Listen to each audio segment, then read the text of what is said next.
मित्रों, आप लोगों ने प्रेमी तो बहुत किताबों में पढ़े होंगे, लैला मजनू कहानियाँ, तमाम ढेर सारी कहानियाँ। लेकिन हकीकत में एक लड़का सरहद को पार करके चला जाता है, लेकिन फिर उसके साथ जो होता है साथियों, बहुत ही अजब होता है। पाकिस्तान का एक स्थान है,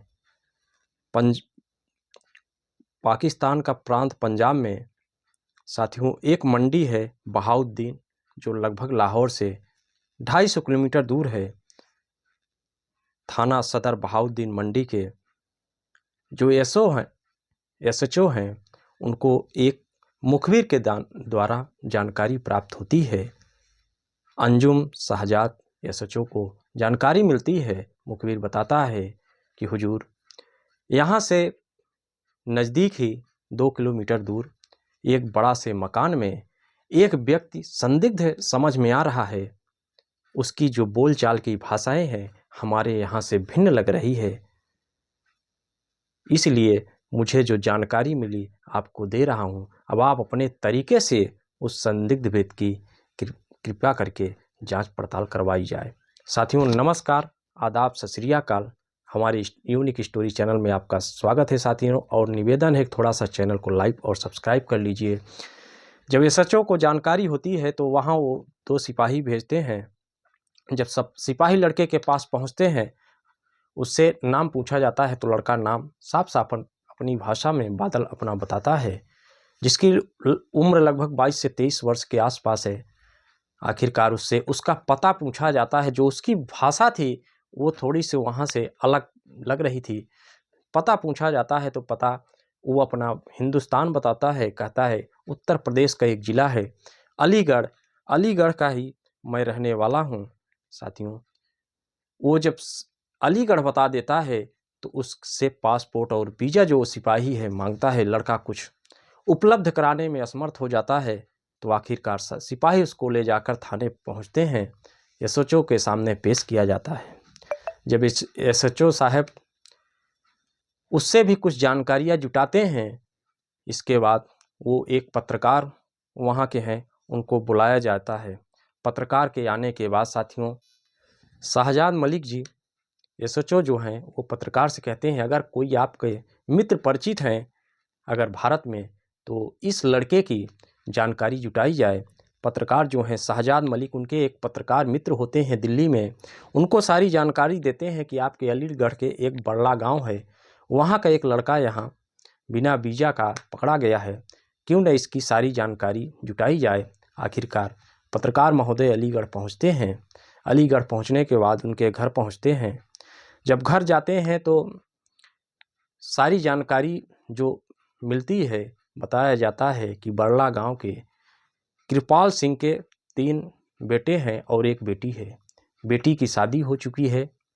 3 बेटे हैं, जिसमें ये बादल सिंह दूसरे नंबर का लड़का है, जो यहाँ से दिल्ली कमाने के लिए गया था। लेकिन 27 सितंबर के आसपास घर में फ़ोन आया था कि पिताजी हम दुबई चले गए हैं, इसलिए मेरे पास फ़ोन नहीं है, आप लोग परेशान मत होइएगा, जब मैं फ़ोन और सिम ले लूँगा उस समय मेरी और आप लोगों से बात होती। आप घर वाले, चूँकि जब उनको ये जानकारी दी जाती है कि आपका बेटा तो पाकिस्तान में चला गया है, तो काफ़ी जाहिर सी बात है, स्वाभाविक बात है कि हर माता पिता परेशान होंगे।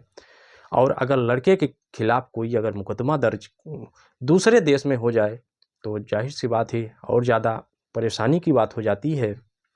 माता पिता भाई जो हैं काफ़ी परेशान हो जाते हैं।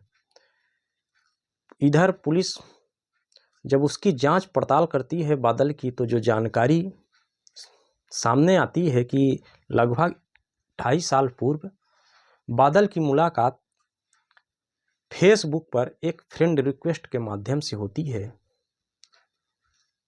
हिना रानी से। हिना रानी जो कि पाकिस्तान की रहने वाली हैं। बोलचाल के तरीका बादल को उनका काफ़ी अच्छा लगता है।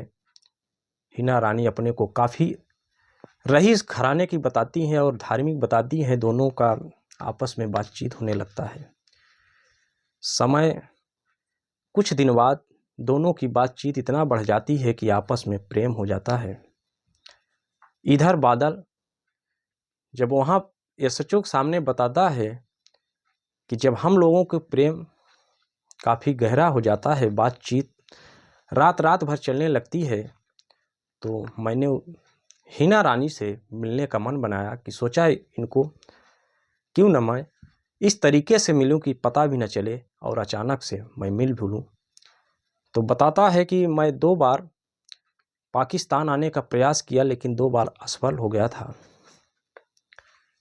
वहाँ पाकिस्तान पहुँचता है, लेकिन उसकी जो प्रेमिका थी जब इसको देखती है तो इससे मिलने से मना कर देती है। इसके बाद चूँकि अब ये दूसरे देश पहुँच चुका है और प्रेमिका ने भी जो जवाब देती है कि मैं तो तुमसे मित्रता रखती थी, तुमसे शादी के लिए तो मैंने कभी नहीं कहा। अब ये बादल प्रेमी जी, इनको पता नहीं क्या सूझी कि कहते हैं 7 समुंदर गए, या 7 समुंदर तो नहीं गए, लेकिन दूसरे देश ही चला गए प्रेमिका के लिए, और प्रेमिका से पूछे भी नहीं कि मैं तुमसे शादी करने आया हूँ। और जो वहाँ के नियम कायदे कानून हैं उनका भी उल्लंघन करके चले गए। उसी में आज इनके परिवार भी इनके लिए परेशान है। इनको पुलिस कस्टडी में ले लिया जाता है, पूछताछ संदिग्ध की तरह किया जाता है कि कहीं और इनका कोई मंशा तो नहीं है बादल का। इधर हिना रानी की भी जानकारी पुलिस के द्वारा जुटाई जाती है, क्योंकि पाकिस्तान विदेश अधिनियम 1946 के तहत धारा 13-14 के तहत मुकदमा दर्ज किया जाता है बादल पर। इधर जब पत्रकार पहुंचते हैं बादल के घर, माता पिता को जानकारी होती है बादल के बारे में कि बादल पाकिस्तान में है, तो घर वाले भी काफ़ी परेशान होकर एसएसपी ऑफिस 3 जनवरी को पहुंचते हैं अलीगढ़। वहां एसएसपी से गुहार लगाते हैं, आवेदन देते हैं। उसके माध्यम से मुख्यमंत्री और प्रधानमंत्री से भी बेटे की रिहाई के लिए गुहार लगाते हैं। लेकिन अब क्या होता है ये तो वहाँ की कानूनी प्रक्रिया के बाद ही पता चलेगा साथियों। लेकिन हमारी जो नई पीढ़ी है उसके लिए भी एक संदेश है कि प्यार में ऐसे न डूबो सनम कि न घर का ठिकाना रहे न बाहर का। ऐसे वह बादल डूब गया जिसको पाकिस्तान जाने के लिए ये भी नहीं पता चला कि वीज़ा भी चाहिए। आज उसके माता पिता कितने उसके लिए परेशान हैं। साथियों, इस वीडियो के माध्यम से मेरा किसी का दिल दुखाना नहीं था, बल्कि एक सचेत के लिए वीडियो बनाई गई थी ताकि आप भी खुशहाल रहें, आपका परिवार भी खुशहाल रहे। साथियों, नमस्कार।